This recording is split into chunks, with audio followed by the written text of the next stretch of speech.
Hey friends, thanks for clicking. My name is Stephanie and I'm an alcoholic. I appreciate you coming here and listening to this alcoholic atheist talk about her ideas and her thoughts on the docuseries on Netflix about Charlie Sheen.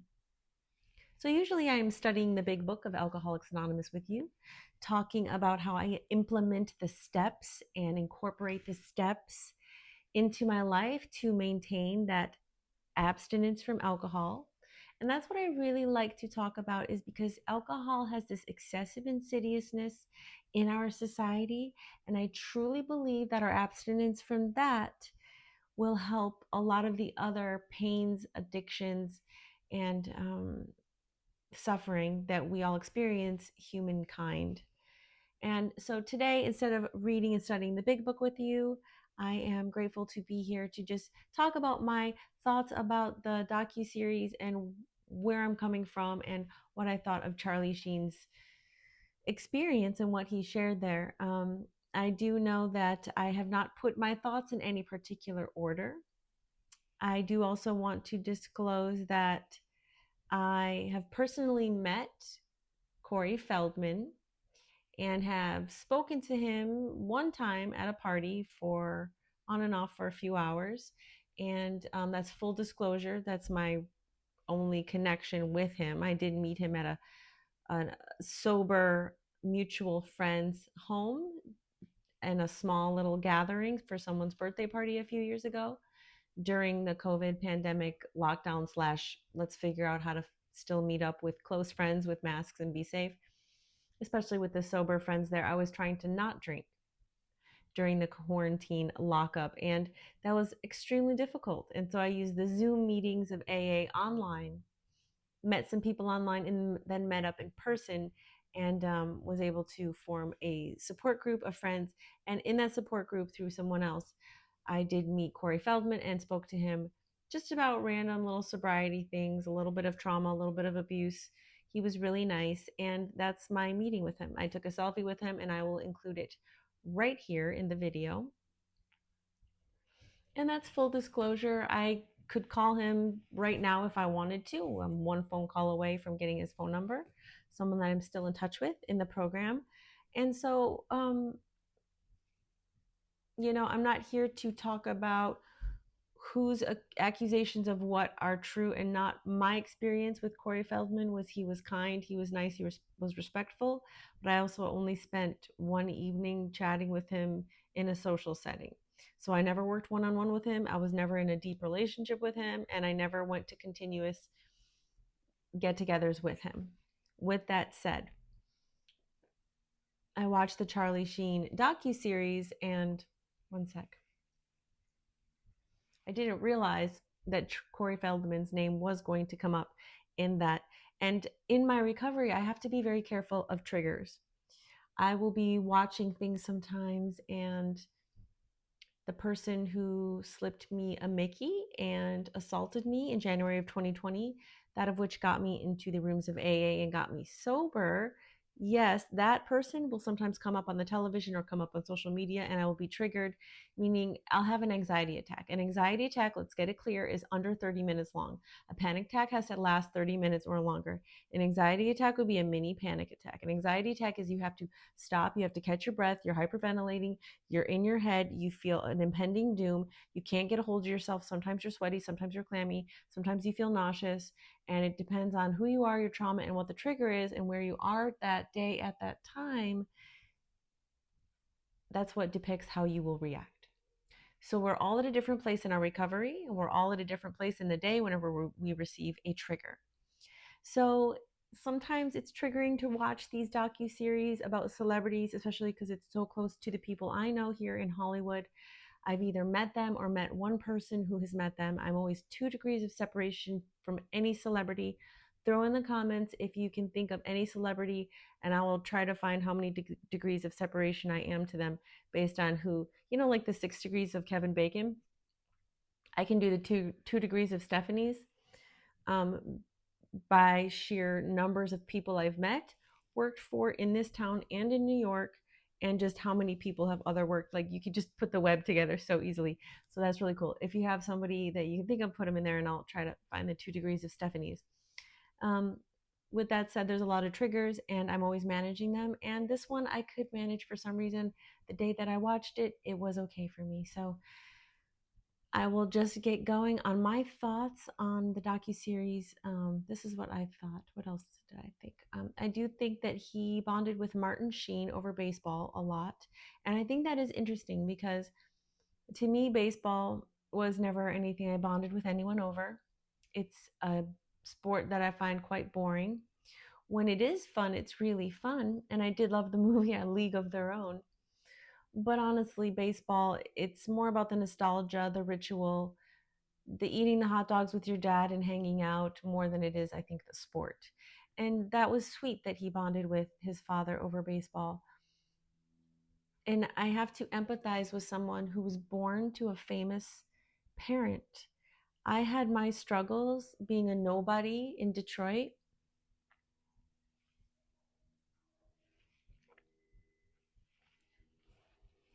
I had my own struggles being a nobody in Detroit.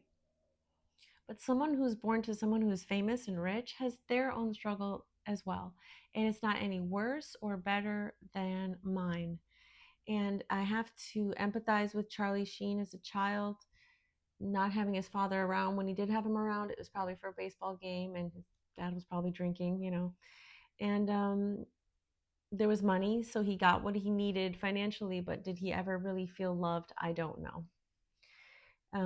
He resented his dad for advising him against Karate Kid because apparently he was held up for the Karate Kid role. Ralph Macchio got it instead, but because Charlie Sheen turned it down.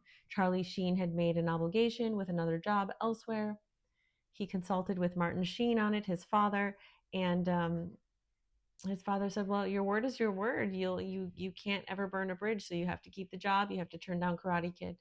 And then Charlie went on to resent his father over that. And it ties straight back into AA in the 12 steps because the fourth step, resentments, we have to really evaluate what are the resentments, what are the grudges, what are the yucky feelings we have in our lives.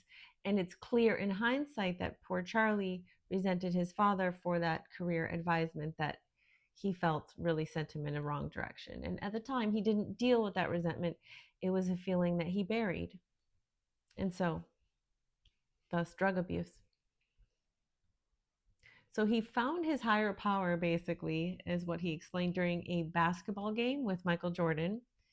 And his quote is, "There's something bigger out there." So, again, with the sports, with the ideology of something greater and this bigger picture, I'm fine if basketball brings you perspective. That's beautiful. And I can imagine being in the presence of Michael Jordan, depending on when you grew up, was quite magnificent.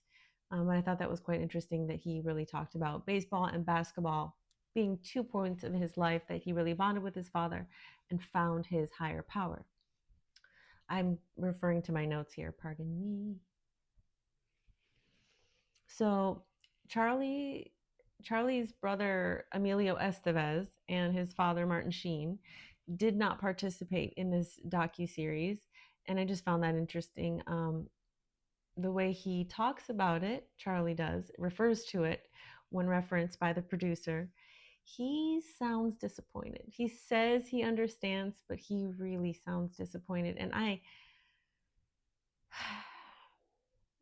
can imagine that that's probably just another rejection for poor Charlie because why not just show up and just say a few words? All you do every day is show up and say a few words on camera. You can't show up for Charlie, say a couple nice words.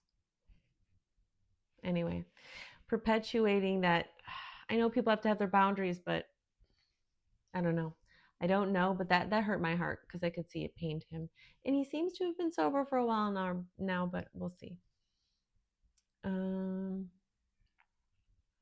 So Charlie admitted that his career went to his head after one quick 3-minute scene, and then he consistently got slaps on the wrists for mistakes that he was never held accountable for. And it was that quick celebrity, that pretty boy, that Hollywood royalty money and slaps on the wrist instead of true accountability that forced him into the arms of addiction. Because us, for addiction and alcoholism, truly, we have to face a lot of non-consequence. We have to be impugned to things because we would never be able to allow it to get out of control. And sometimes we're manipulative. We're always manipulative, but sometimes it's not our actual intention to be so blatantly not taking accountability. Sometimes we just don't even know what accountability looks like, and people haven't asked us to. Like, for example, I was never really made to take accountable until someone finally drugged me and I crashed my car. That was the end for me. But I had been drinking out of control for many years. I'm sure people smelled it on my breath. I'm sure people suspected something. No one said anything. I think that they were afraid to offend me. And I think they assume because I look like this, I don't look like a drunkard, I don't look like a whatever, what an alcoholic looks like, even though I totally was. They cut me slack and gave me the benefit of the doubt when I actually did not deserve that. Hold on, I just saw my cat. Okay, she's okay. Sometimes there's a coyotes on the garage just looming. No, we're good. Make sure you have your fun drinks when you're not drinking alcohol, because you still have to replace that oral fixation and hydrate, of course. I found out that there was some gunshot incident with Kelly Preston when he was young. Charlie Sheen, like a gun went off while Kelly Preston, the actress, was there. And I don't really know what happened. It got swept under the rug. That was a surprise that I learned in the docuseries. And that just sent my brain down a whole Scientology rabbit hole. If y'all don't know, Kelly Preston was married to John Travolta before she passed away.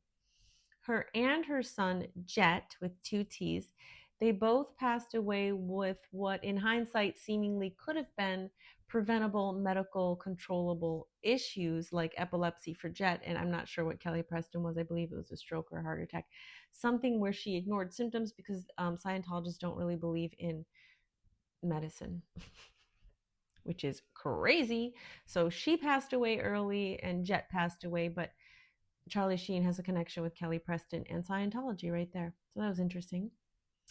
And he notes that every other F up had another opportunity waiting right there behind it. So he could do no wrong in people's eyes. Again, I think this falls into why celebrities so often fall into these addiction traps, because they don't hear the word no. I think my kid is calling me. One sec.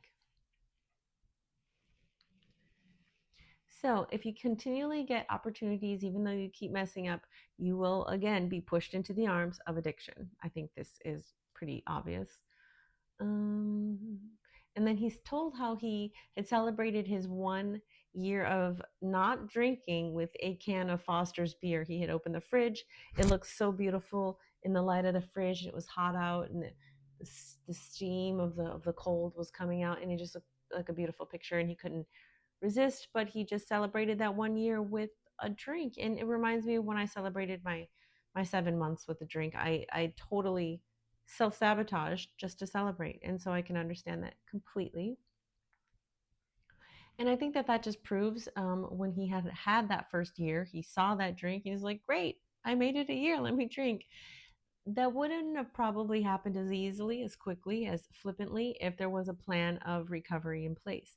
And that is where the 12 steps come in, right behind me there, and the big book of Alcoholics Anonymous. Because in here, you will hear stories, you'll hear anecdotes, and you will hear the steps, the actual thing, like say a prayer, write this down, think about this, talk to a friend. These are actual doable tasks you can do to work towards recovery, which is how you're going to maintain staying off the bottle. You will not maintain your alcohol abstinence if you don't put in a plan of recovery. I know this to be fact. And I think if Charlie had a plan of recovery in place and was working a 12-step program, he maybe wouldn't have celebrated with a can of Foster's beer, but that's a good story in hindsight, only because he's still alive. A couple things that aren't so interesting. He got caught buying sex workers from Heidi Fleiss by paying with a paper check, which is, wow, junior varsity mistake.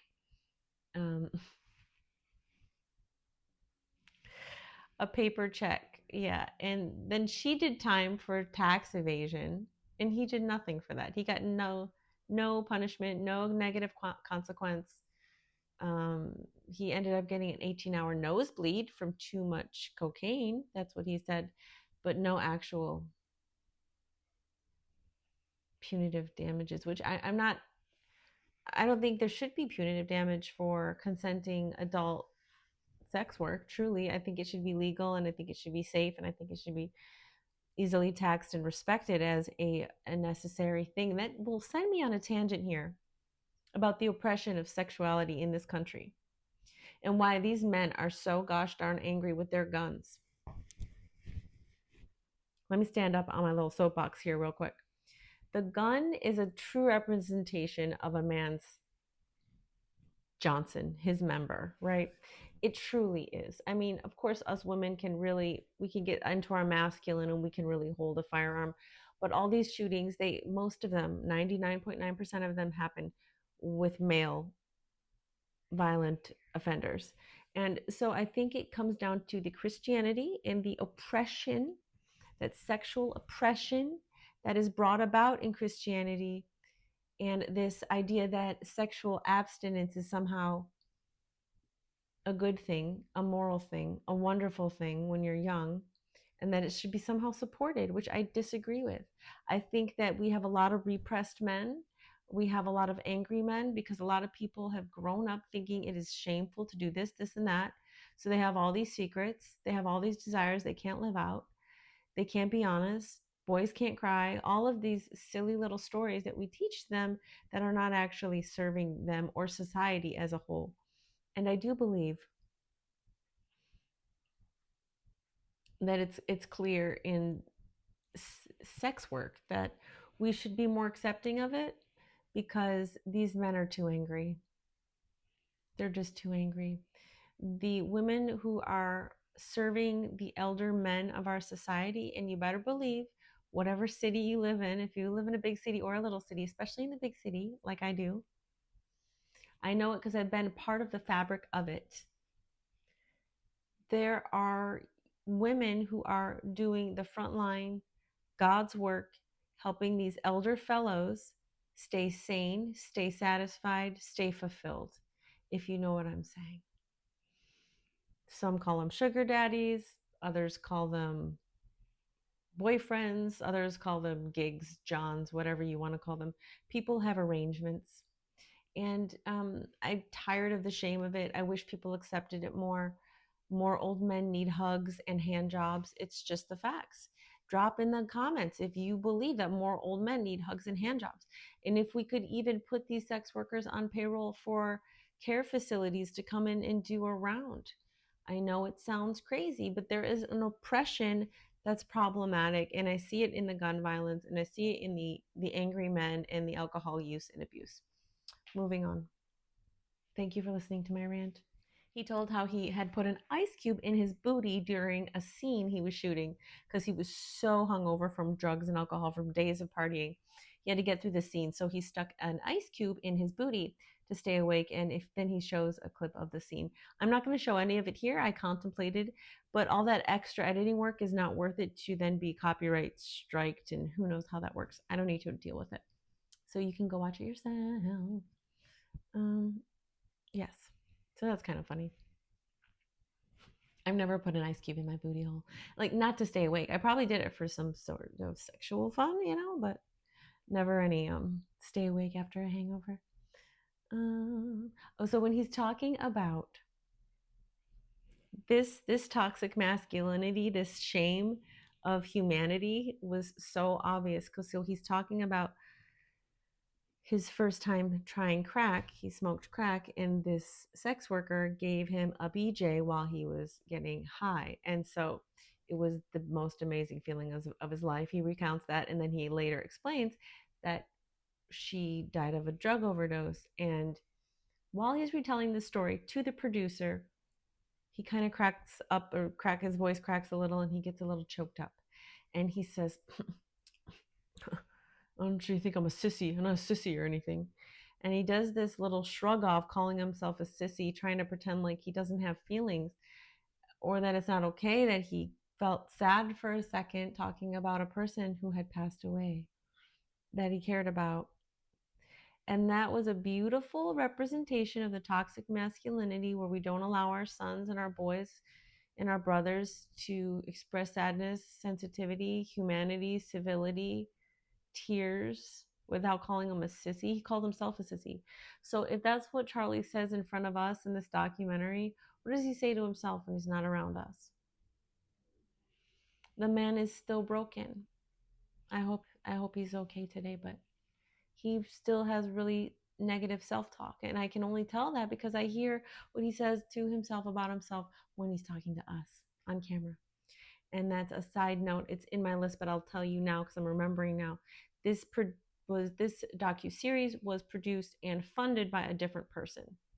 It was the same person who did the documentary Pepsi Where's My Jet, as random as that is, and you can look up his credentials. But it's good to know that Charlie did not have any editing say in this docu-series, and he had no financial stake or compensation in this docu-series. Let's see. And I'm back. I had to attend to some storage and battery issues and then some mommy duties. And where were we? Right where Charlie Sheen was not needing to take accountability as usual. And it looks like two of his friends that showed up for this docu-series were Sean Penn and John Cryer, and Denise Richards, his ex-wife, who she looks and sounds like she's been through it. Let's put it that way. And then in doing some research for my commentary on this docu-series, I found some more information on another channel. I do follow a true crime cult investigative channel by the name of Noor Jasmine. You should subscribe to her. She's really awesome. She has about 200,000 subscribers, and she has had a slow climb for her channel, but she's an amazing gem. And I subscribed to her Patreon, so I was able to get full access to the stuff that was not able to be on YouTube because there is just too much copyright striking for things that are publicly available. It's just not fair. So after looking into some things and watching her little expose on what Netflix didn't tell us, I did learn a lot about Corey Feldman and his relationship with the actor Corey Haim, who has since passed, and their relationship with Charlie Sheen. Now, there's footage out there of Corey Haim and Corey Feldman discussing their child sexual assault abuse on their reality show from 2006, I believe. It was called the Two Coreys reality show, something like that. And they discussed their trauma to some degree. And then 2 years after that show was canceled, that's when Corey Haim overdosed and passed away. Just like Brittany Murphy, and he was 38 years old. It was of pneumonia. I say like Brittany Murphy because he was a drug abuser, she was a drug abuser, she died of pneumonia, he died of pneumonia. It is a common side effect of long-term opioid and chronic opioid abuse is undiagnosed pneumonia. And people die of it. Brittany Murphy died of it, and so did her husband. So did Corey Haim. And Judy Haim, his mother, seems like a total stage mom. If you look at interviews, what Noor had pointed out, everything that was really clearly stated and showed on TV years ago, Noor had compiled it in such a beautiful manner that you should check out her Patreon.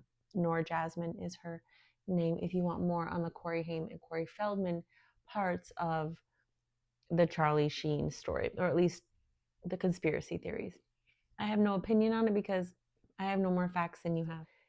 Corey Haim's sisters claims that her first kiss was with Charlie Sheen, and that meant that there's no way Charlie Sheen was molesting Corey Haim because Corey Haim's sisters first kiss was with Charlie Sheen, which is very dysfunctional math, which doesn't work out because, of course, somebody can be an abuser of your brother if you kissed him. But just that, just that logic right there tells me that even if he was abused, that Corey Haim would have not been believed, because what is that kind of mental gymnastics? Anyway, moving on. There was a recording of Charlie Sheen that did surface in 2011 in which he is giving oral pleasure to someone on camera. I did not see this footage. This is documented footage that they speak of in the docu-series. And let's see what else. There's more sexual assault abuse. I'm not going to go into it, other than Corey Feldman accused Marty Weiss, Corey Haim's manager, of sex abuse, and Marty was later found guilty of sexual abuse with some people. So I'm referring to my notes here, by the way, that I took. So the only people that Corey Feldman has accused Charlie Sheen publicly. Corey Haim did not. Corey Feldman, everybody else that he accused has later been proven to be sentenced or serve time or convicted of sexual assault. So I think that where there's smoke, there's fire. And again, I go back to the sexual assault because it's just where my trauma lies, and it keeps coming up in this docu-series, and it keeps coming up in my notes, which again, I don't want these triggers. I don't want to have to face these things as I investigate the pop culture around me and try to understand why there's so much insidious sexual assault in our society, but here it is. And then in 2013, Corey Feldman released a documentary called Choreography, which I love the play on words. Who doesn't love that? This review here is not about Corey Feldman, but he came up in the docuseries so much. And it also came up of how Barbara Walters on The View totally discounted Corey Feldman's claim of sexual assault in the business, and she had said that he's doing damage to an entire industry. It was just some serious gaslighting, railroading, and scapegoating, and her just shutting down a victim's cries. I do believe victims. I do believe Corey Feldman, something happened to him, because I know what it's like to be a victim. We don't choose this, like, to speak out about it, like this is some sort of fun spotlight to be in. This is something that's put upon us. It's a chance, an opportunity that life gives us to rise up, speak up, be a voice of change, be a voice of bravery, be a voice of truth and honesty, so that we can protect those whom this has not happened to, whom can learn from our stories. And I do believe Corey Feldman is a survivor of sexual assault. 100% I do. 100% believe him. You can or not, and I don't care. And also, I respect the heck out of the guy's work ethic. You can hate on the fact that he does music, but at least he's willing to get out there and put himself out there. I'm tired of people hating on people who are willing to get on stage and invest their money and time. Anyway, people talk about the Corey's Angels stuff, but I would love to see some proof on why that's a whole blah, blah, blah. You can go down the Corey's Angels rabbit hole if you want, but there's nothing really there to find. I've looked. So back to Charlie. His daughter, Sammy, one of his daughters with Denise Richards, she does OnlyFans now, and they have not spoken since 2022, and I think he doesn't speak to her because of that. So that was my notes. Those were my notes in entirety on what I gathered from his docu-series about what really built this person into a true addict. He did say that alcohol was the gnarliest drug on the planet, and I agree with him. Alcohol abstinence awareness, or BUST, is really my only purpose here anymore. I have to have a reason to shout from the rooftops because I'm a passionate person, and there's so much in this world that needs changing, and I'm not political, but alcohol is my politics. Alcohol is my warfare. Alcohol is a frontier that needs tackling, and we just ignore it. We really do. Charlie is right. Alcohol is the gnarliest drug on the planet. And I feel for Charlie's struggle. I can't hate the man. I don't know what he's done that's bad. I see an abused woman defending him in Denise Richards in this docuseries. There are divorce paperwork that you can find online. Again, I took screenshots of this, but it's not really worth the editing work for me to go in and drop it in, because you're not going to pause it to read it. Just know it's out there. If you want to drop in the comments, I can respond with photo evidence of their divorce paperwork, of her statements about Charlie's behavior in their marriage. And Denise said that he threatened her life and that he was using porn, viewing porn that was of what looked like prepubescent people. And she was worried about her young daughters in his presence. He had said to her that this compulsion is just, something she has to deal with. And there was a lot of language between them during their divorce paperwork in the 2000s that illustrated a man who was suffering from deep addiction, deep self-hatred, and then taking it out on his family. So again, I'm not going to judge the man for that, because I am an alcoholic with a past of things I regret. I broke promises. I said things I shouldn't have said. I drove when I shouldn't have. I worked when I shouldn't have. I wasn't present when I should have been present. And to this day, my body still pays the price of drinking too much. I still have acid reflux and heartburn constantly, so I have to take Prevacid daily, which is omeprazole, generic, to make sure I can keep eating. I will become too low weight at 105 pounds. I was really sick. And so I try to maintain a weight of 120 with different modalities in my life. I have different medicinals I add to my life, different things I incorporate in order to support my nutrition and my food intake. I struggle with something that a lot of people don't. And I'm going off on a tangent here because it's important. You don't know what someone's struggling with. And I'm guilty of judging people, but you don't know what people are struggling with. So,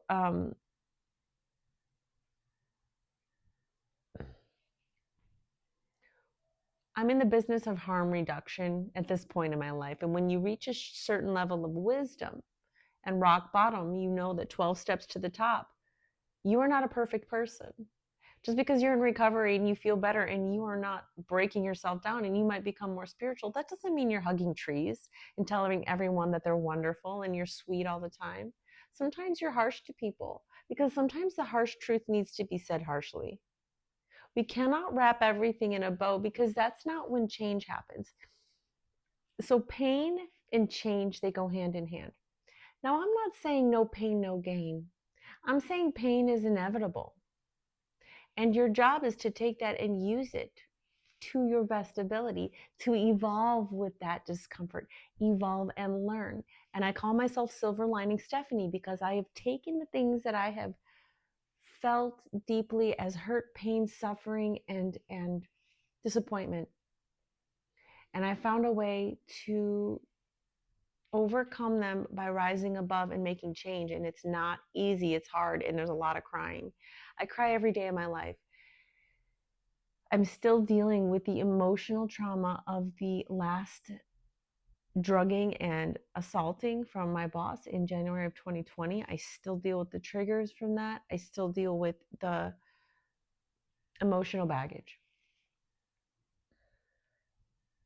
But I'm grateful today to be alive by the magic of implementing the steps of Alcoholics Anonymous. Part of those steps is giving back. Part of those steps is step 12. Step 12 is giving back. Let me see, what does it say for sure? Having had a spiritual awakening as a result of these steps, we tried to carry this message to alcoholics and to practice these principles in all of our affairs. So it's like, testimony. If you look at the Christian stuff, if you look at Jehovah, they go out and testimony. They testify and they try to basically recruit. So I'm not recruiting. I am here doing my 12 step. I have to cultivate my spiritual health. I cannot stay physically fit if I don't exercise regularly. I will get out of my physical fitness. And the same goes for our spiritual and emotional wellness. I urge you to take the time to do the things that are emotionally supportive to your heart and your soul. Have you met up with that friend that makes you feel good lately? Have you called them on the phone? I know they're not expecting you, but that's the time to make that different action. Contrary action is how we enact recovery, how we put recovery into place, how we find our peace and we find new change towards growth, progress, peace, and perfection. Not perfection, but progress towards that goal of perfection. We'll never get there, but we shoot for better, better, better, better. Inner child work, connecting with your besties, calling a friend that doesn't expect you. So when you are needing that connection with somebody, when you're hurting, what 12 steps teaches us, what Alcoholics Anonymous teaches us, is that we are being of service is what will help us. So if we are hurting, if we need some healing, if we are feeling stuck, feeling crunchy, feeling irritable, as soon as we put ourselves to service to serve other people out of goodness, out of care, out of love, out of compassion, out of getting out of our own heads and finding peace in service. That's the one thing that Christianity has right. You help the poor, you help the sick, you help the hungry, you help the friend. Now you'll see Christianity in action in our American society here in the year of our non-binary Lord 2025, and you will see that Christianity has taken on a different form. There's a lot of hatred. But I don't really think that that's what true Christianity was founded upon. I think true Christianity truly believes in true service. And this is how we find out of our funk. When you're feeling that funk, we get back into the service and you can find your peace. So thank you for listening to my rantings about the Charlie Sheen docu-series. I hope Denise Richards finds some peace. She sounds like a trapped prisoner who is helping Charlie recover his image so that they can cash in before he has his last years. I hope her some respite. And I hope his daughters some resolution, because daddy issues galore, right? I know from personal experience, if you're doing sex work, daddy issues. Charlie Sheen, I wish you the best wherever you are. If we had met, if we ever met, I know that we would be like, because you have that like bad boy, like je ne sais quoi, like, right? And I have this sensuality that oozes from me, especially when I'm around men who salivate around me. It's like this give and take. And so I'm glad I've never met you. I'm glad we never met, especially when I was drinking, because I might have HIV today. Poor Charlie Sheen has HIV. Denise Richards does not, and neither do her children from him, apparently. But wow, good luck, buddy. And I'm glad that you're alive in a time when we have some help for you that can keep you living longer. Oh, yeah. He's also the highest paid TV actor of all time. $2 million an episode. If that doesn't fuel an addiction, I don't know what does. All the best to you, Charlie. Thanks, everyone, for listening. I want you to remember to floss your teeth, call a friend, reach out to somebody when you need some help. Text or call pound 988 if you're in trouble here in the United States, emotional trouble. And then drop a comment. Tell me the last time you drank, and tell me what keeps you up at night.